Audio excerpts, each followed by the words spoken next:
Never before has it been easier for us to gain information and knowledge on any area of life or business. Then the next is often the action that we need to take. We know what action we need to take to achieve that result we want. But what often is lacking and why we don't do the things that we need to do or take that action is the accountability. So business coach Doug Winnie shares with us today what is accountability, why it works, and what you should look for when it comes to finding someone to help you hold you accountable.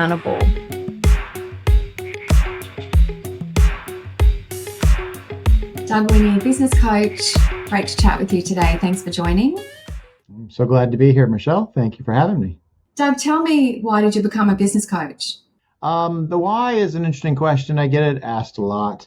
And the honest answer is because I was told I will make a lot of money. And so it's always interesting how that works out. And yes, it's been true, very true. And but not the reason I stay.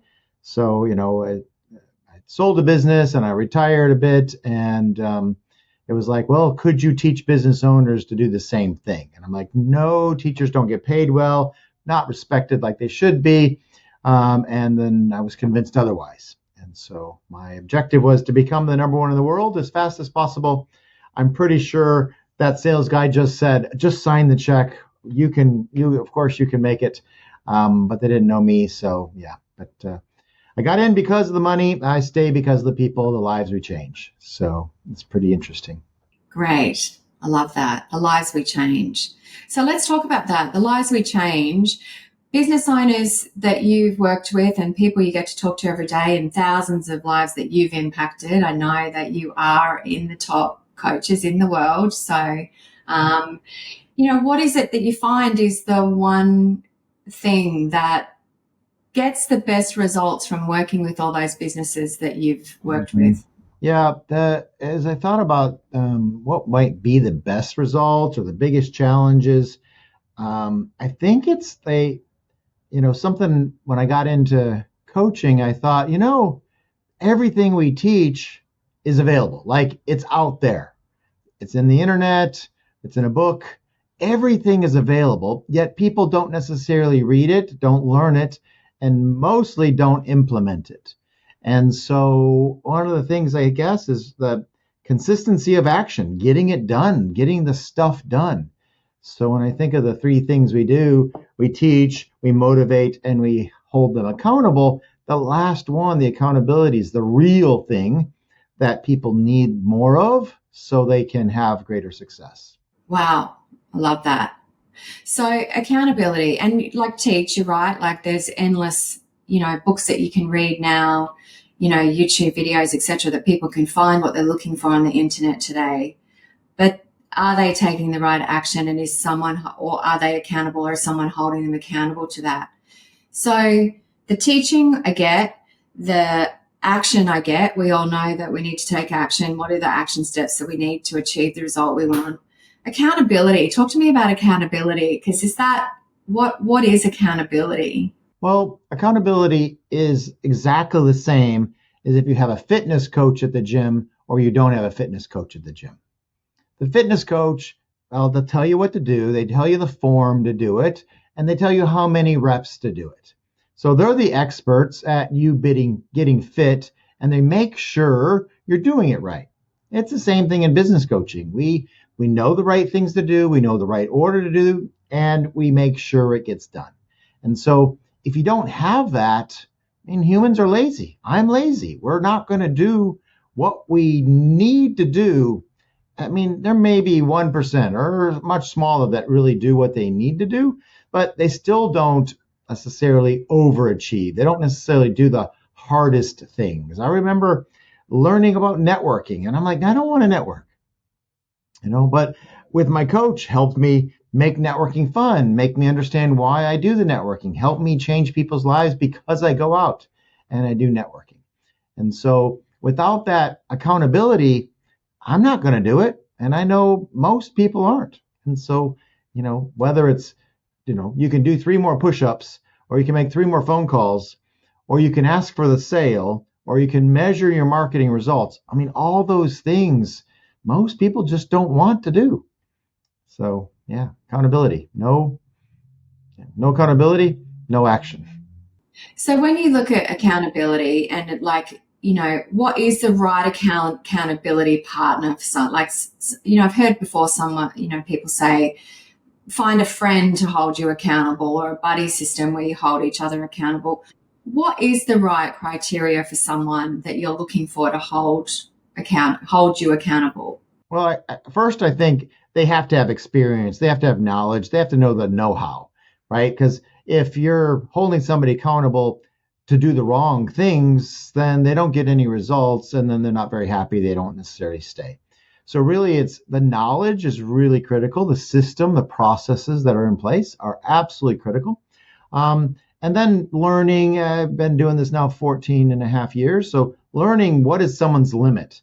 Like, if they can't make 3 phone calls, you certainly can't expect them to make 10 a day. And so you got to help them just get those first 3 done. Then they can get to 5, and then it's a process. And just helping people grow. It's really about helping people grow and become better at what they're doing. So for business owners listening and they're looking for someone to help them with accountability, they're looking for someone, if I've got this right, they're looking for somebody who's got the knowledge. What else? What else should they to interview someone to help them hold them accountable? What else are they looking for? So I say, wisdom, right? So wisdom is not just knowledge, but also experience. So somebody that has the wisdom. So they have systems, they have processes, they've been doing it for a while, they really know their stuff. So that'd be one of the things. Really, really important. As I was evaluating Action Coach, I was totally comparing Action Coach to all the other programs that were out there. And honestly, it was like, well, is the biggest the best? Is the one that has the most content the best? And after a lot of analysis and even paralysis, I was like, yeah, I don't want to run out of things for my clients to be doing to help them be more successful. And I didn't find anything even that scratched the surface like our franchise really thoroughly does. And then constantly coming up with new things. And, when I started, there was no social media, kind of funny, barely existed. And so now, of course, there's lots of social media. There's a lot of understanding it, how to do things such as podcasts. They did not exist 14 years ago when I started this. There was barely, videos. There's barely YouTube. Facebook was just now coming alive. So, have to stay fresh, have to keep learning the different things that are coming out. And, we have to be the ones that keep gathering that data. And so gathering those systems, and a franchise allows that to happen. And franchise's job to keep coming up with the new cool things, and our job is to learn them and then teach them to our clients. Great. So from the business owners that you've worked with, Doug, what do you find they need the most help with accountability on? Well, it sort of depends on the person, right? So we teach DISC as a behavioral system, and some, they don't need much accountability. They just need a lot more things to do, a lot more of the right things to do, right? Others need a whole lot of why this, why that, tell me more. They just need a lot more education, confidence. And then some people just need, text me. It was like, all right, this is going to get done. Text me tomorrow, text me today when that is done. I remember long ago, somebody really needed to be fired, needed to be terminated, and they never fired somebody, which is, is definitely a case. If you've never done it before, it's certainly not a fun thing to do. And they procrastinated for weeks and weeks. And finally, when I said, great, can you do it today? Oh, I don't know. Well, can you? Yeah, I could. Will you? Yeah, I will. Fantastic. Text me by 5:00 that it's done. 5:15, no text message. 5:30, I text them, and they said, I just did it. 5:35, right? But that's part of accountability. And so some need, that kind of thing. Text me when it's done. Other people just need to, be given more tasks to do, and they'll knock them out quicker and quicker. Okay, so business owners come to you with a challenge. It might be cash flow, it might be time, spinning their wheels, doing, all the things in their business, or maybe a team, helping them recruit, retain, build culture. What do you find is the most common challenge that let's say businesses rather than business owners, what's the common challenge businesses have? Yeah, I think what they think it is and what it really is are two different things, right? So I remember this one really great client who came to me because they wanted more systems. They heard me talk and they're like, yeah, that's exactly what I need. And it was true, they needed systems, but that wasn't the pain. The pain was 80 hours a week for her and her husband. They had a vet clinic, and well, I guess they still have a vet clinic. And, they were just working so hard and thought that's what was necessary because nobody was doing it the way they wanted it done. And, just the thought that nobody could do it better than me, no one could do it better than them was the biggest problem. Right? They had plenty of systems as vet clinic. They were very, very busy. Quite a good size business. They had generated some good wealth, but they didn't have a life. Their kids were in the, I guess, not preteens. They weren't seeing the kids very much. Good thing the kids could feed themselves. Otherwise, those poor kids would have starved. Going in and helping them understand that first step is realizing you can't do it all. Right? We need to hire more vets. Right? You're working your husband, to death.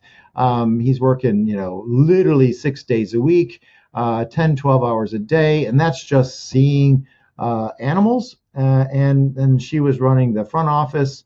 The reviews were pretty poor, but their volume was really high. So really good at getting customers and really good at losing customers, but they were making some good money.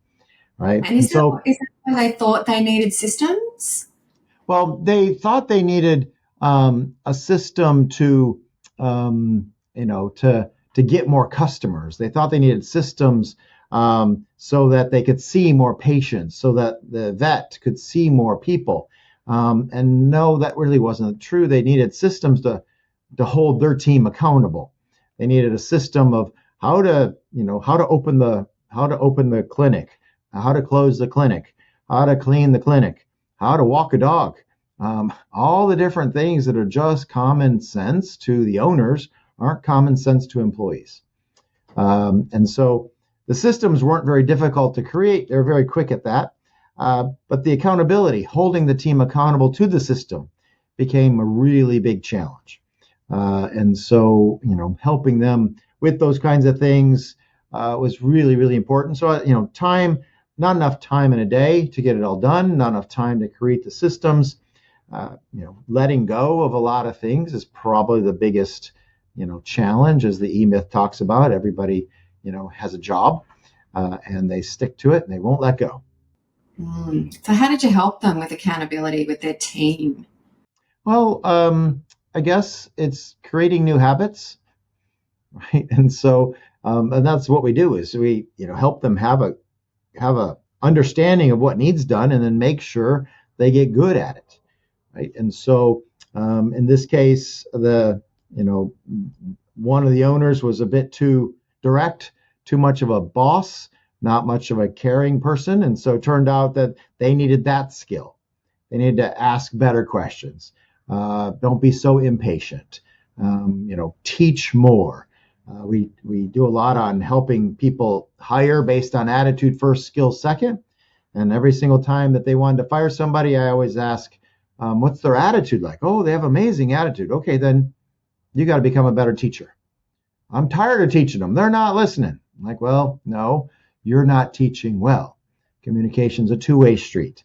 If you're speaking and they're not understanding, you better, find another language to speak. And so really helping them understand those kinds of things, getting things documented, sheets of paper or digital systems so they can record things, start to create guarantees that help them, hold the team accountable because they had to meet time guarantees with their customers. So that started to help a lot. And I just remember, some of the simplest things like measurements, measurements of marketing, customer satisfaction surveys, things like that, that as a company, big companies do, small companies don't. And when you start to measure all these results, that's part of the accountability too. They're measuring the results, or seeing what's happening, and they're making changes based on it. And so, it's not complicated, but it's hard for them to see it. Yeah, and what I'm hearing you say, and I hear this a lot speaking to business coaches around the world, is that perspective, that bird's eye view. So you've come into that clinic, that business, and you've got this perspective that they don't have because they're in it, and you're able to see all the things like, and so business, in business we hear this a lot of, I just need more customers, or I need to make more sales, but are the existing customers that you've got falling out the bottom of the bucket? So looking at that retention strategies and the systems in place so that you can get repeat business, even that in itself is a massive win. So I love that perspective that you've come in and you've given that business, with all the different things. It's not one specific thing, even though it did start with time. You've then obviously, so where are they now? Tell me about how the business is now. Let's see, we coached them into opening a second location. And that goal of second location was to create something for future franchisees to copy from. So we put the second store in a strip center. We built it up very fast. Within about 18 months, they're doing the same volume that the original store was doing that took 20 years. So it became a wonderful model for their future franchise. Then they started to build a franchise. And so now they're out there marketing the franchise with that model. So it's pretty exciting. Probably the biggest thing that reminded me of why I stay doing what I do is, once they started to build systems and hold team accountable and started to have some free time, one of the owners, the wife, she decided to go buy a horse. And so she and her daughter got to go horseback riding every single afternoon after school. And it's just so cool to see them. She'd send pictures of her and her daughter taking horseback riding lessons. Of course, they love animals. They love the horses. But the ability to do that was all because of coaching, all because they were doing the things that we recommended, and they took action, and they were quick to move, and they, created even more wealth. Now they have, I think, a couple 100-acre ranch in Central Texas, and they have lots of cows and more animals and all these locations, and they're quite happy campers. That's really cool. Congratulations kind of fun, yeah. to you, and that's amazing. So, tell me about, when it comes to a coach and how a coach holds a business owner accountable. There's different styles of that. Accountability for you, how do you hold, you mentioned the different ways in terms of whether it's a text, is it tough love often that gets the best result, or is it sometimes just having someone in your... What I've said recently, maybe actually for a while now, is I've become a business psychologist. No psychology education really officially, but the fact of working with human beings for this time frame, I've passed, I don't even know, 14,000 coaching sessions, right? Humans tend to be the same. And so each one needs a different level of tough love. When they don't get a task done, the first thing I ask is, do you want to keep it on the to-do list? Is this still something that's important to get done? And they almost always say yes.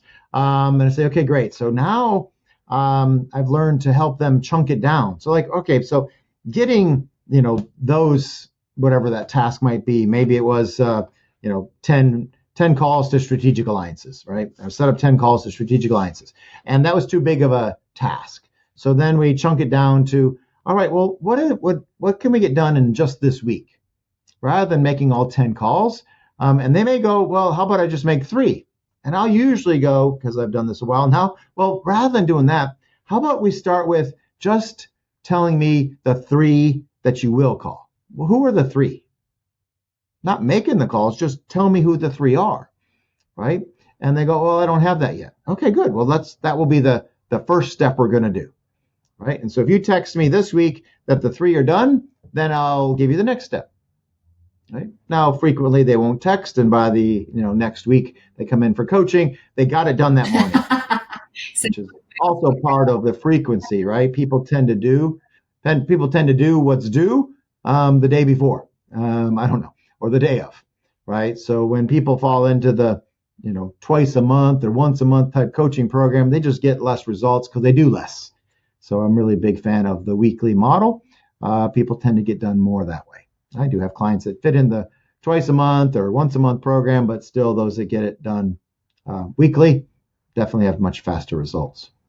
And so the ability to achieve those things obviously is sending off, endorphins for you, being able to tick things off a list and getting stuff done. You're moving forward, achieving more. So I love that, rather than, because we often put enough pressure on ourselves, don't we, as business owners, of what we have to do.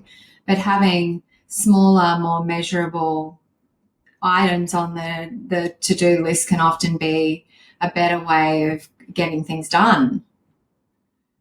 Maybe the bigger things are the goals. Right. Yeah. There's a chunk it down is a strategy, right? Another one is really why. I have a client just enrolled last Friday, already passed multimillionaire status. Land is paid for in a very prime area. The land is probably worth $10 million itself. And they want to get to $100 million of net worth. And I asked why. What's the reason? Right? I mean, you're already comfortable. Most of the people we work with are already comfortable. They don't have to have more wealth. Some do need more wealth. But, what's the purpose? What's the why? What would you do with that? And this particular one, I haven't even had their first session yet. They just enrolled last Friday. But literally, he was like, I want a jet. I want a Ferrari. I want lots of cool things. I want more beach houses. I want this. I'm like, okay, great. At least it's clear. You want more toys. Fantastic. Right? But, one of my sayings is if you don't want more, you don't get more. Right? You might want to give more to charity. Fantastic. You might want more Rolexes. Fantastic. But if you don't want more, you don't get more. So making sure that we as the coach understands their why. What's the purpose of growing? What's the purpose of the challenges that you're going to break through? What's the why compared to the perturbation, the frustration, the challenges you're going to go through? Is the why greater than that? Then we'll be successful. If it's not, then we won't be. The why compared to the perturbation. Talk to me about perturbation. Perturbation. I loved when I gave an award for one time when a client broke through perturbation. That's that frustration stage. That's the subleasing unused office space that you've been holding on to for 10 years, or letting go of that employee who's been 20 years with you and hasn't done anything in 15. The breakthrough of the bad habits, right? So that's the perturbation. I gave an award for the breakthrough perturbation award once. And I thought the clients would be embarrassed and whatnot. And then after that award was given, all my clients want that award. All want to break through perturbation. They all want to get through the tough stuff.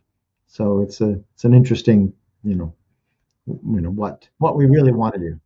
Has to be greater than that challenge, right? Yeah, absolutely. Yeah, love that. Great. Thank you, Doug.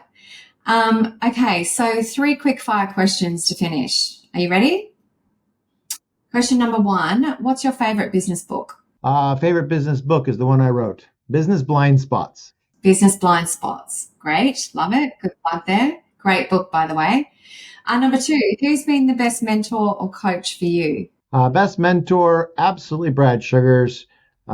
His wisdom, right? The knowledge and experience is unmeasurable. It's unbelievable. And so definitely the best coach mentor I've ever seen or had. Okay. Great. Love it. Number 3, what's the best piece of business advice that you ever received? I'm sure from Brad, I remember early on, it was measure. So, marketing is math, and learning that in my first month of coaching was critical for me to get the success I wanted to. And it was just crazy how that math all worked out. And 14 and a half years later, it's the same math, which is so cool. Thank you. Thanks for spending some time with me today, Doug. Yes. Thanks for having me, Michelle. Cheers. Michelle Adams, your host here. Hats off to you for committing to your learning by listening to this podcast. And if you'd like some help implementing some of these strategies, then click the link in the description to find your local action coach. They can help you put these strategies into action and take your business and your life to the next level. In the meantime, like and subscribe so that you're the first to get our next episode. We'll see you soon.